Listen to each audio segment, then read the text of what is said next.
اور پھر نامعلوم زبان میں کچھ بڑبڑانے لگی۔ پھر وہ بچے کے اوپر بیٹھ کر 7 بھرے پانی کے گھڑے سے اس پر پانی پھینکنے لگی۔ بشیر خان کی سمجھ میں آیا کہ یہ عورت کیا کر رہی ہے۔ اس نے سن رکھا تھا کہ ایسے عمل بے اولاد عورتیں کرتی ہیں تاکہ انہیں اولاد ہو سکے۔ بشیر خان قبر کی اوٹ سے نکلا اور اس عورت کو بالوں سے پکڑ لیا اور ایک زوردار جھٹکے سے عورت کو بچے کی لاش سے ہٹایا۔ جاہل عورت، یہ کیا شیطانی کام کر رہی ہے تو؟ عورت بدحواس ہو گئی۔ بشیر خان نے ابھی تک عورت کے بال پکڑے تھے۔ مجھے چھوڑ دو، تجھے چھوڑ دوں تاکہ تو پھر یہ گندا کام کرے۔ میں تمہیں خوش کر دوں گی، تم جتنی دولت چاہتے ہو میں دوں گی۔ مگر بشیر خان نے عورت کی بات پوری ہونے سے پہلے ہی اس عورت کو ایک بار پھر جھٹکا دیا۔ میں تو اب تمہیں تھانے میں ہی چھوڑوں گا۔ تھانے کا نام سن کر عورت کی آنکھوں میں خوف سما گیا۔ ایسا مت کرنا، سارے خاندان میں میری بے عزتی ہو جائے گی۔ عورت نے بشیر کے آگے ہاتھ جوڑے۔ اچھا تو پھر وعدہ کر آئندہ کبھی ایسا گھٹیا کام نہیں کرے گی۔ کپڑے پہن اور چل میرے ساتھ، میں تجھے گھر چھوڑ کر آؤں گا۔ نہیں، میں گھر چلی جاؤں گی، تم میرے ساتھ نہ آؤ تو مہربانی ہوگی۔ نہیں، میں تیرے ساتھ تو ضرور جاؤں گا اور تیرے کسی بڑے سے بات کروں گا تاکہ تو آئندہ ایسا قدم نہ اٹھائے۔ اچانک وہ بشیر خان کے قدموں میں جھک گئی۔ بشیر خان نے سمجھا کہ وہ اس کے پاؤں پکڑے گی اور ساتھ نہ آنے کی منت سماجت کرے گی، مگر بشیر کے تمام اندازے غلط ثابت ہوئے۔ جب عورت نے جھک کر بشیر خان کے قدموں کے پاس سے گھڑا اٹھایا اور کمال کی پھرتی سے اس کے منہ پر دے مارا، بشیر خان نیچے گرا اور ہوش و حواس سے بیگانہ ہو گیا۔ عورت نے پاس پڑے دوپٹے سے اپنا منہ ڈھانپا اور قبرستان سے باہر کی طرف بھاگی۔ سڑک پر جا کر عورت نے ایک رکشہ روکا اور غازی روڈ جانے کو کہا۔ غازی روڈ اتر کر ایک گلی میں داخل ہوئی۔ تھوڑا دور پیدل چلنے کے بعد سیڑھیاں چڑھی اور اوپر فلیٹ میں چلی گئی۔ فلیٹ میں سامنے ایک شخص بیٹھا تھا جس کی عجیب شکل تھی۔ عورت اس کے پاس جا کر بیٹھی اور کچھ کہنے کے لیے منہ کھولا ہی تھا کہ اس شخص نے ہاتھ اوپر اٹھا کر اسے چپ رہنے کا اشارہ کیا۔ میں جانتا ہوں سکینہ، تم اپنے مقصد میں کامیاب نہیں ہو سکی۔ بس تم کالی طاقتوں کا شکر ادا کرو کہ انہوں نے کوئی ٹھوس قدم نہیں اٹھایا، ورنہ عمل کے رکنے سے تمہاری جان کو خطرہ بھی ہو سکتا تھا، اور یہی تمہارا پہلا عمل تھا جس کے خلاف کالی طاقتیں کچھ نہیں کر سکیں۔ اب میں کیا کروں آپ بتائیں؟ اب تمہیں کچھ بھی کرنے کی ضرورت نہیں۔ جس کام کو اس نامراد نے روکا ہے اب یہ کام وہی کرے گا۔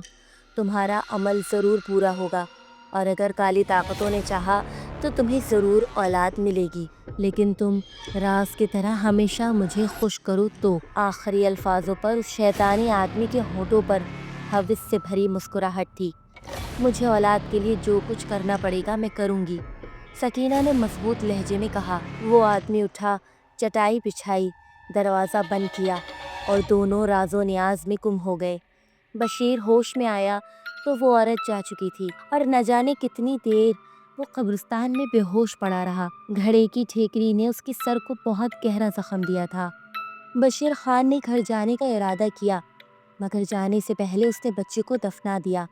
گھر آ کر وہ سیدھا اپنے بھتیجے کے کمرے میں گیا جو اس وقت تلاوت قرآن پاک سن رہا تھا۔ پھر تھوڑی دیر بعد وہ اٹھ کر سونے کے لیے چلا گیا، کیونکہ صبح اسے جلدی اٹھنا تھا اور موٹر سائیکل بھی ٹھیک کروانی تھی۔ 4-5 دنوں میں یہ واقعہ اس کے ذہن سے ختم ہو گیا، مگر جب بھی چھٹی کے وقت قبرستان سے گزرتا تو اسے وہ عورت یاد آ جاتی تھی۔ وہ یہ سوچ رہا تھا کہ اس نے عورت کو بھگا دیا ہے، بس اب ختم ہو گیا، مگر اس کی زندگی کا سب سے بھیانک حصہ تو اب شروع ہونے والا تھا، جس سے وہ لا علم تھا۔ منگل کا دن پھر آ گیا۔ ڈیوٹی سے آ کر بشیر گھر میں داخل ہوا، تھوڑی دیر تلاوت سنی اور پھر اپنے کمرے میں سونے کے لیے چلا گیا۔ اس کی بیوی اور بچے حسب معمول سو چکے تھے، وہ بھی سو گیا۔ رات کا نہ جانے کون سا پہر تھا جب وہ اٹھا۔ اس نے اپنے بستر کی طرف دیکھا، اس کا اپنا ہی ہم شکل وہاں سو رہا تھا۔ وہ باہر نکلا اور خود بخود اس کے قدم زمین سے اٹھ گئے۔ وہ اڑتا ہوا ایک قبرستان میں پہنچا۔ وہ کوئی اور ہی قبرستان تھا۔ ایک چھوٹی سی قبر کے پاس وہ اترا، ہاتھوں سے قبر کھودنے لگا۔ قبر گیلی اور تازی ہی تھی۔ چند لمحے قبر کھودنے کے بعد ایک بچہ اس کے ہاتھوں میں تھا۔ اس نے بچے کی لاش کو ایک طرف رکھا اور قبر کو بڑی مہارت سے بند کر دیا۔ بچے کو اٹھایا اور پھر سے اڑنے لگا۔ نہ جانے کون سی جگہ تھی، سیڑھیاں اوپر جا رہی تھی۔ اس کے کانوں میں کوئی کہہ رہا تھا کہ سیڑھیاں چڑھ کر اوپر آ جاؤ۔ وہ اوپر چلا گیا۔ اندر جا کر اس نے ایک شخص اور ایک عورت کو دیکھا۔ وہ شخص اسے دیکھ رہا تھا مگر عورت کی نظروں سے بشیر خان اوجھل تھا۔ عورت پر نظر پڑتے ہی بشیر خان ٹھٹک گیا۔ وہ کچھ کہنا چاہ رہا تھا مگر کوئی عجیب طاقت اسے اپنے قبضے میں کیے ہوئے تھی۔ اس بچے کو لے جاؤ اور اپنا عمل پورا کرو، اس شخص نے بچے کی طرف اشارہ کرتے ہوئے عورت سے کہا۔ تو عورت ایک کونے میں بنے کمرے نما کوٹری میں بچے کو لے کر چلی گئی۔ تم چلے جاؤ، اب جب تمہاری ضرورت ہوگی بلا لیا جائے گا، تمہارا جسم تمہارا انتظار کر رہا ہے۔ بشیر خان اس شخص کی بات سن کر کمرے سے نکل گیا۔ اس کی آنکھ کھلی تو وہ بہت خوفزدہ ہوا۔ نہ جانے کیسا خواب تھا یہ، بشیر خان نے سوچا اور حالات کا جائزہ لینے لگا۔ صرف 6 منگل اور تمہیں یہ عمل کرنا ہوگا اور پھر دیکھنا ضرور تمہیں اولاد ہوگی۔ ناگیش بابا نے سکینہ سے کہا، جو ابھی ابھی بچے پر عمل کر کے نکلی تھی۔ مگر آپ نے کہا تھا اب یہ عمل وہ شخص ہی کرے گا، مگر یہاں تو اچانک ہی یہ بچہ آ گیا، وہ شخص کیوں نہیں نظر آیا؟ یہ سب تم نہیں سمجھ سکتی سکینہ۔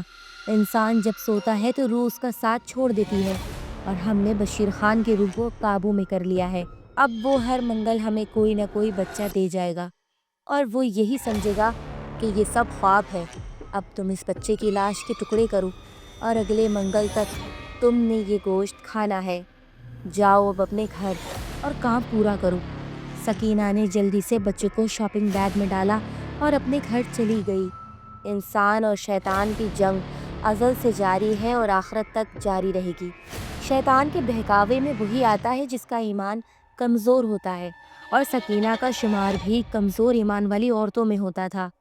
سکینہ کا خاوند اشتیاق بہت ہی نیکسپت آدمی تھا اور اپنے والدین کا اکلوتا بیٹا تھا، اور وہ پوش ایریا میں ایک شاندار کوٹھی میں رہتے تھے۔ سکینہ کے ساس سسر بھی بہت اچھے تھے۔ اس کی ساس روایتی ساسوں سے بالکل الٹ تھی، مگر پوتا پوتی کی آس کسے نہیں ہوتی، اور وہ بھی جب اپنا بیٹا بھی اکلوتا ہو۔ ساس کبھی کبھی کہہ دیتی تھی کہ تم ہمیں کب پوتا پوتی دو گی۔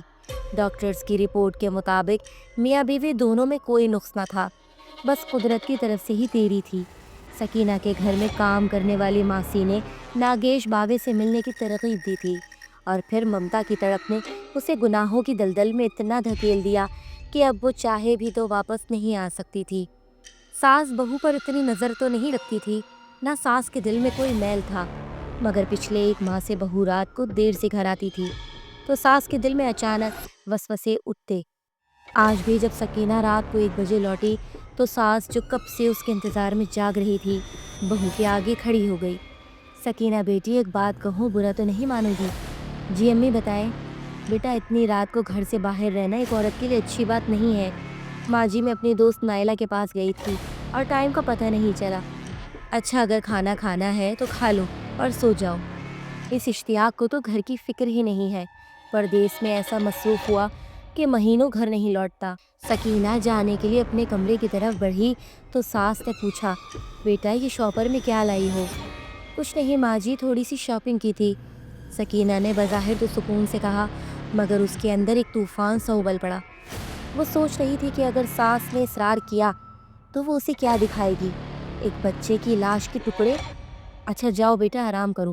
ساس یہ کہہ کر اپنے کمرے میں چلی گئی اور سکینہ نے ایک سکون کا سانس لیا۔ اس نے بچے کا ایک ٹکڑا ابالا اور نمک مرچ لگایا اور کھانے کے لیے منہ تک لے کر گئی کہ اچانک کراہت کی وجہ سے اسے ابکائی آ گئی۔ وہ بھاگ کر باتھ روم گئی اور الٹی کرنے کے بعد وہ یہ سوچنے لگی کہ اگر ایسے ہی چلتا رہا تو وہ اپنے مقصد میں کامیاب نہ ہو پائے گی، اور پھر اسے شیطانی طاقتوں کا ڈر بھی تھا۔ اس خیال کے ساتھ ہی وہ باتھ روم سے نکلی اور وہ پکا ہوا بچے کے گوشت کا ٹکڑا کھانے لگی۔ اس گھنونے کام کے بعد وہ بستر پر سونے چلی گئی۔ طرح طرح کے سوچوں نے اسے گھیر لیا۔